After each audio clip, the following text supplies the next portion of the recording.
ఒక గంగా ప్రవాహంలాగా చాలా బాగా మాట్లాడారు. ధన్యవాదాలు. ఇప్పుడు షేక్ షాజహాన్ బాషా గారు.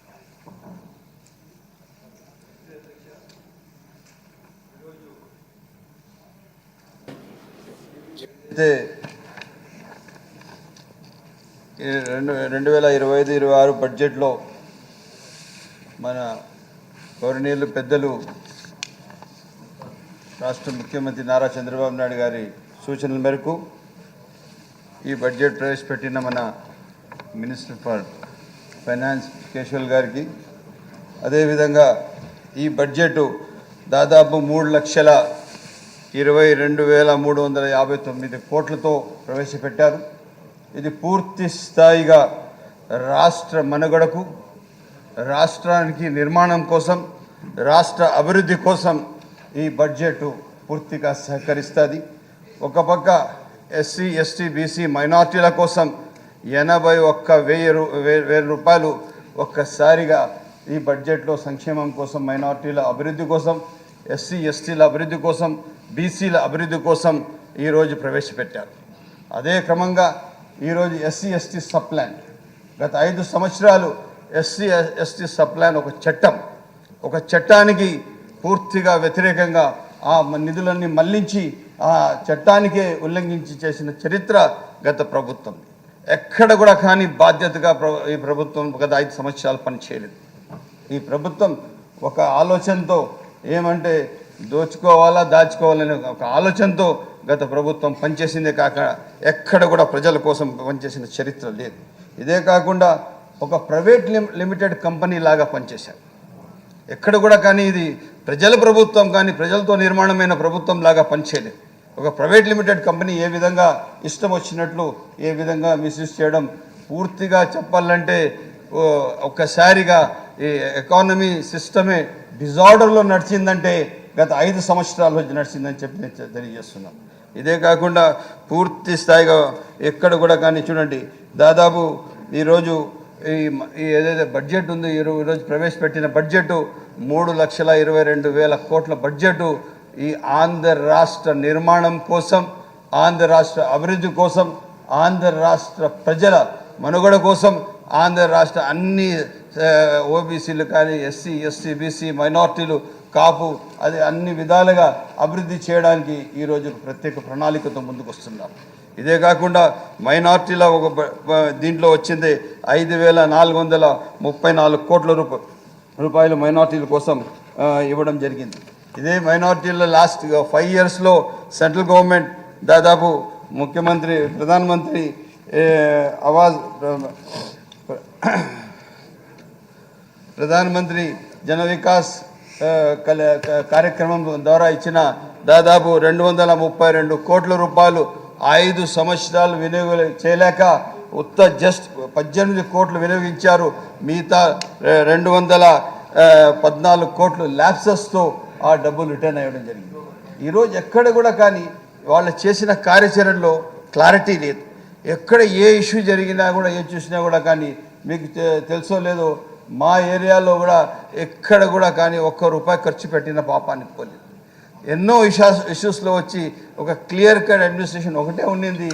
వాళ్ళు land mafia, sand mafia, sandalwood mafia, wine మాఫియాకే వాళ్ళు అక్కడికే మిగిలిపోయారు. అదే కాకుండా ఈరోజు మీకు తెలుసో లేదో, ఈరోజు మైనార్టీల కోసం ఇచ్చిన ఈ బడ్జెట్లో లాస్ట్ గవర్నమెంట్లో అబ్దుల్ సలాం అనే ఒక కుటుంబం వీళ్ళు చేసిన అరాచకానికి తట్టుకోలేక పూర్తి స్థాయిగా వాళ్ళు రైల్వే ట్రాక్ పైన తన పిల్లలు కట్టేసి వాళ్ళ ఆత్మహత్య చేసుకున్న చరిత్ర. మైనార్టీల పక్షపాతిని చెప్పే వైఎస్ఆర్ ప్రభుత్వం పూర్తిగా మైనార్టీ వ్యతిరేకత తెలియజేస్తుంది. ఇదే కాకుండా పలమనేరులో మిస్బా అనే ఒక పాప ఉన్నది. ఆ పాపకు అక్కడున్న వైఎస్ఆర్సీపీ నాయకులు చేసిన అవమానానికి తట్టుకోలేక ఆ పాప పూర్తి స్థాయిగా వాళ్ళ తల్లిదండ్రులకు జరుగుతున్న అవమానం తట్టుకోలేక ఆ పాప ఆత్మహత్య చేసుకుని చచ్చిపోయింది. ఈరోజు దాదాపు మీకు తెలుసో లేదో, బీసీల కోసం 47,000 కోట్ల రూపాయలు కేటాయించడం జరిగింది. మైనార్టీల కోసం 5,434 కోట్లు, ఎస్సీ ఎస్టీల కోసం దాదాపు ఒక 29,000 కోట్లు కేటాయించడం జరిగింది. ఇదంతా రాష్ట్ర నిర్మాణం కోసం. ఎప్పుడైతే బడుగు బలహీన వర్గాలు తమ తమ స్థానంలో ఎదుగుతారో అప్పుడే రాష్ట్రం సుభిక్షంగా ఉంటుంది. ఎప్పుడు కూడా ఏం జరిగినా కూడా పేదరికంలో నిర్మూలన చేస్తూ పూర్తిగా వెనుకబాటుతనానికి గురైన వాళ్లకు దగ్గర తీసుకొని వాళ్ళ అభివృద్ధి కోసం పనిచేసే ప్రభుత్వాలు, అదే ప్రభుత్వం ఎప్పుడు కూడా ఉంటుంది. ఆ క్రమంగా ఈరోజు పెద్దలు చంద్రబాబు నాయుడు గారి ప్రభుత్వం ఎస్సీ ఎస్టీ బీసీ మైనార్టీల సంక్షేమం కోసం పూర్తి స్థాయిగా పనిచేస్తున్నారు.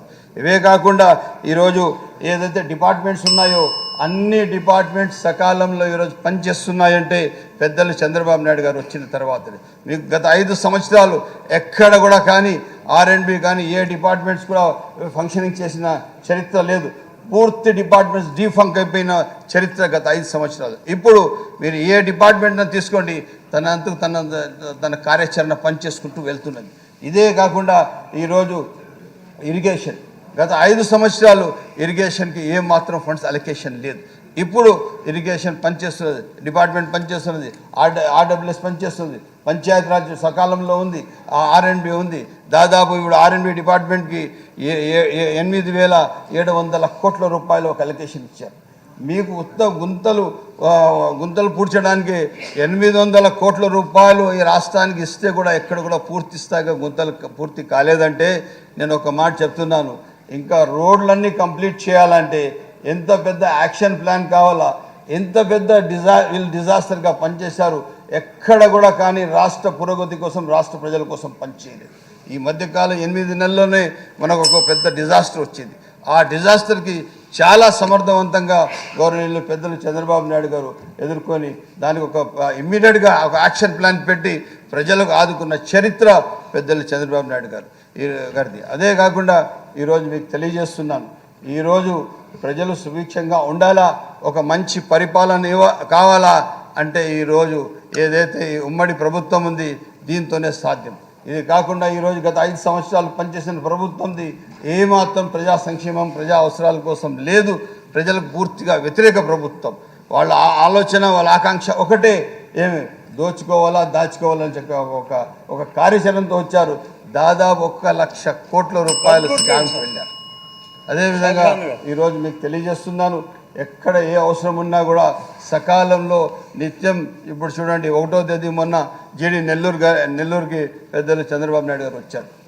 ఎక్కడ ఒక్క రోజు కూడా ఫ్రీగా కూర్చోవడం లేదు. పూర్తి స్థాయిగా ప్రజా సంక్షేమం ప్రజల కోసం పనిచేస్తున్న వ్యక్తి. రేపు ఖచ్చితంగా రాష్ట్ర అభివృద్ధి, రాష్ట్ర మనుగడ, రాష్ట్ర పూర్తిగా ప్రజల సంక్షేమం ప్రజల అభివృద్ధి పెద్దలు చంద్రబాబు నాయుడు గారితోనే సాధ్యమని చెప్పి తెలియజేస్తూ సెలవు తీసుకుంటున్నాను. కాకర్ల సురేష్ గారు 5 నిమిషాల్లో కంక్లూడ్ చేయండి సార్.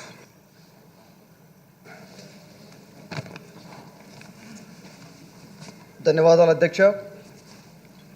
గత వైసీపీ పాలనలో పూర్తిగా ఆర్థిక సంక్షోభంలోకి నెట్టబడిన రాష్ట్రాన్ని రాష్ట్ర పునర్నిర్మాణం దిశగా 3,22,00,000 కోట్లతో అభివృద్ధి సంక్షేమ ఎజెండాగా బడ్జెట్ కేటాయింపులు మన ప్రభుత్వం చిత్తశుద్ధికి నిదర్శనం.